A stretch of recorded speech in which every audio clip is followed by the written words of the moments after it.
ગુજરાતના મુખ્યમંત્રી ભૂપેન્દ્ર પટેલ શું કહી રહ્યા છે, જુઓ વિડિયો।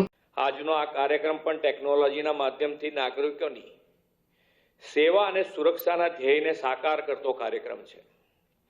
આજે આઈ પ્રગતિ, સાયબર ક્રાઇમ રિફંડ પોર્ટલ, તેરા તુજકો અર્પણ અને અનફ્રીઝ પોર્ટલના રાજ્યના નાગરિકો માટે ખુલ્લા મૂકવામાં આવ્યા છે।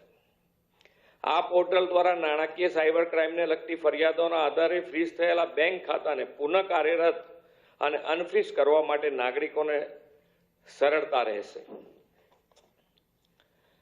વડાપ્રધાન શ્રી નરેન્દ્રભાઈ મોદી અને કેન્દ્રીય ગૃહમંત્રી શ્રી અમિતભાઈ શાહના નેતૃત્વમાં દેશમાં પોલિશિંગમાં ટેકનોલોજીને ખૂબ મહત્વ આપવામાં આવ્યું છે।